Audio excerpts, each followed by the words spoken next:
हवा के झोंके आज मौसमों से रूठ गए, गुलों की सोखियाँ जो भंवरे आके लूट गए।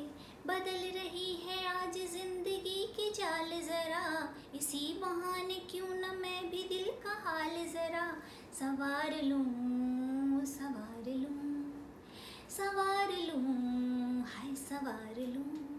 Good evening, how are you? I hope all of you are doing well.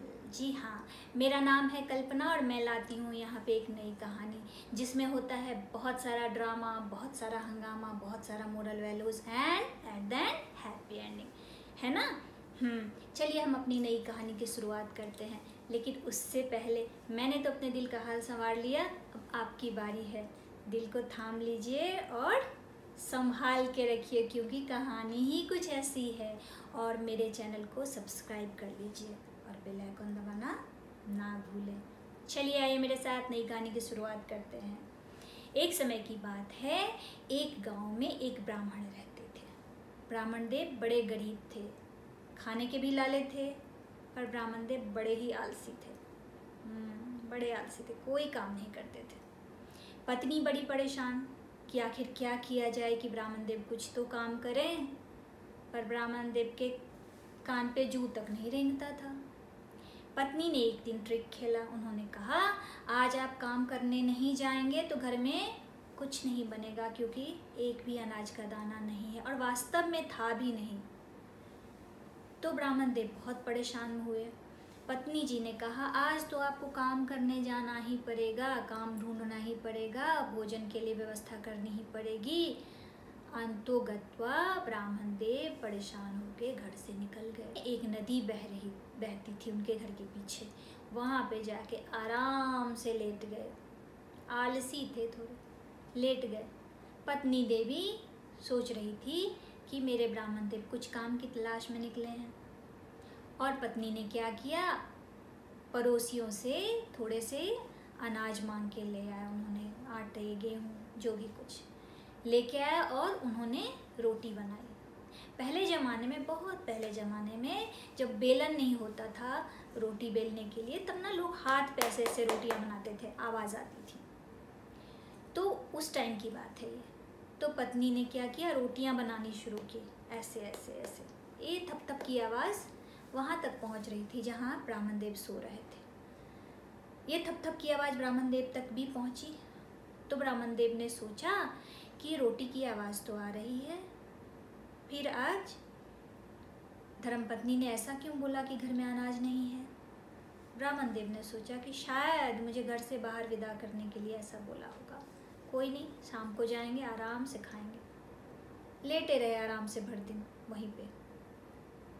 शाम को घर आए। पत्नी ने कहा, कुछ काम मिला क्या, कुछ हुआ क्या?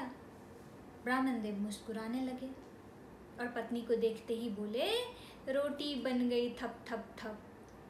पत्नी को बड़ा आश्चर्य हुआ, इन्हें कैसे पता चला घर में रोटी बनी है। पत्नी भी मुस्कुराई और उसे लगा कि ब्राह्मण देव ने एक अनोखी विद्या सीखी है, उन्हें सब कुछ पता चल जाता है। बोले, अरे बाप रे, आप कौन सी विद्या सीख के आए हो कि घर में क्या हुआ आपको पता चल गया? ब्राह्मण देव बोले, हाँ, मैंने तो एक विद्या सीखी है। ब्राह्मण देव तो ऐवे ही बोल दिए मजाक में, पर पत्नी देवी ने उसको सीरियसली ले लिया और बड़ी खुश हो गई और पूरे नगर मोहल्ले गांव में इस बात को फैला दिया कि मेरे ब्राह्मण देव तो एक अनोखी विद्या सीख के आए हैं। बाद में ब्राह्मण देव को जब एहसास हुआ कि मैंने गलती कर दी पत्नी को ये बात बता के, क्योंकि ये बात पूरे जगह फैल जाएगी और मेरे लिए मुसीबत खड़ देगी, तो उन्होंने पत्नी को समझाया, ऐसा कुछ नहीं है, मैंने तो बस ऐसे ही बोला। ये भी नहीं बोलना चाहते थे कि वो पीछे लेटे हुए थे, क्योंकि वो पकड़े जाते तो वो ये भी नहीं बोल सकते थे। तो उन्होंने कहा, मतलब रोटी की आवाज़ सुनाई दी, वो नहीं बोल सकते थे ना, तो पत्नी समझ जाती कि वो घर के पीछे ही लेटे हुए थे। तो उन्होंने बोला कि नहीं, मैंने तो बस ऐसे ही बोल दिया, तुम क्यों इस बात को फैला रही हो? लेकिन पत्नी तो पत्नी होती है, वो तो पूरे गाँव में इस बात को फैला दिया। अब तो ब्राह्मण देव बेचारे बड़े परेशान थे कि कोई इस बात को अन्यथा ना ले ले, और ऐसा ही हुआ जिसका डर था ब्राह्मण को।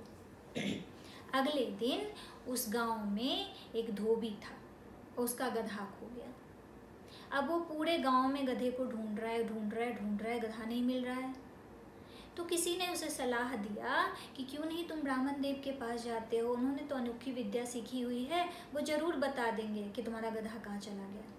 धोबी को ये बात समझ में आई कि ये तो बड़ी सही बात है, और वो तो ब्राह्मण देव के पास पहुँच गए और बोला, हे ब्राह्मण देवता, आप जो चाहे ले लो, बट मुझे बता दो कि मेरा गधा कहाँ है, क्योंकि मेरे गधे के बिना मेरा सारा काम रुका हुआ है। अब ब्राह्मण देवता कैसे बताते कि गधा कहाँ है, लेकिन धोबी तो पीछे पड़ गया। धोबी को लगा कि ब्राह्मण देवता इसलिए नहीं बताना चाहते हैं कि मैं एक धोबी हूँ, साधारण आदमी हूँ, और उसके बदले उन्हें अच्छे से पैसे भी नहीं दूंगा। तो धोबी उनकी मिन्नतें करने लगा। ब्राह्मण देव परेशान हो गए, तो बोला, चल चल आ गया गधा। मतलब उनके कहने का मतलब था कि चला गया होगा गधा, कहीं आ जाएगा। तो वो बोले, चल चल आ गया गधा। ऐसा बोलते ही गधा आ गया वहाँ पे।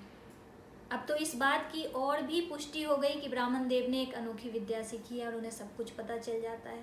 ब्राह्मण देव बहुत परेशान थे कि ऐसा कैसे हो रहा है, मैं तो सच में कुछ नहीं जानता हूँ, इन लोगों को कैसे समझाऊँ। कोई सुनने के लिए तैयार नहीं था इस बात को। सबको लगता था कि ब्राह्मण देव बड़े ही ज्ञानी हो गए हैं। ये बात गांव से शहर, शहर से नगर, नगर से पूरे राज्य में फैल गई। अब ये बात राजा तक भी पहुंची, जो उस राज्य के राजा थे उनके पास। और संयोगवश उसी रात को रानी का हार खो गया। तो मंत्री ने सलाह दिया कि महाराज, उस ब्राह्मण को बुलाया जाए, वो अनोखी विद्या जानते हैं, वो जरूर बता देंगे कि रानी का हार किसने चुराया है। तो राजा ने कहा, ब्राह्मण को बुलवा। अब ब्राह्मण को बुलवाया गया राज्य नगर में, और ब्राह्मण देवता परेशान थे कि मैं तो कुछ नहीं जानता हूँ, पर उनकी बात सुनने को कोई तैयार ही नहीं था। इवन पत्नी देवी तो बोल रही थी, जाइए महाराज का काम कर दीजिएगा तो एक बड़ा अमाउंट आपको मिल जाएगा और हमारा घर खुशहाल हो जाएगा। ब्राह्मण देवता बोल रहे थे कि क्या बोले जा रही हो, मैं सच में कुछ नहीं जानता। लेकिन पत्नी देवी सोच रही थी कि जो बड़े लोग होते हैं ना, ऐसे ही बोलते हैं ना कि मुझे कुछ नहीं पता, जो मतलब बहुत ज्ञानी होते हैं। तो पत्नी ऐसा सोच रही थी। पहुंच गए राज्यसभा में। राजा बोला कि ब्राह्मण देव, मैंने सुना है कि आप तो बड़ी अनोखी विद्या जानते हैं, बिना देखे बिना जाने आप सब कुछ बता देते हैं कि क्या घटना हुई थी। ब्राह्मण बोलते हैं कि महाराज ऐसा कुछ नहीं है, बस ये अफवाह है। राजा बोला, अच्छा, अब मुझसे बचने के लिए आप ऐसा बोल रहे हो क्योंकि आपको पता है कि आपकी सच्चाई सामने आ जाएगी। राजा ऐसा बोला ब्राह्मण को। तो ब्राह्मण बोले, नहीं महाराज, सच में मैं नहीं जानता हूँ। तो राजा बोला, अभी पता चल जाएगा कि आप क्या जानते हो और क्या नहीं जानते हो। सच सच बताओ, महारानी का हार किसने चुराया है। ब्राह्मण देवता सच में कहाँ कुछ जानते थे। ब्राह्मण ने कहा, आ गई निनिया, ले गई हार। तो राजा ने मंत्री के कान में कुछ कहा और मुस्कुराने लगे। मंत्री तत्काल ही वहाँ से निकल गए, और थोड़ी ही देर बाद जब वापस आए तो उनके हाथ में वही हार था जो रानी का हार था। मंत्री खुश हो गए, राजा खुश हो गया, और राजा बोला, अरे ब्राह्मण, तुम तो सच में बड़ी अनोखी विद्या जानते हो। ब्राह्मण बोला, नहीं महाराज, कहाँ, मैं नहीं जानता कुछ। तुमने कैसे बताया हार निनिया के पास था। निनिया रानी की दासी थी। ब्राह्मण तो इसलिए कहा था कि उन्हें पता था कि निनिया मतलब रानी सो गई होंगी, उनका हार खो गया, लेकिन यहाँ पे दासी का नाम निनिया था और निनिया ने ही हार चुराया था। अब फिर से ब्राह्मण फंस गए। अब उन्हें लगता था कि ये क्या हो रहा है मेरे साथ। राजा ने उन्हें बहुत सारा पुरस्कार दिया और सादर सम्मान के साथ उन्हें वापस गांव भेज दिया।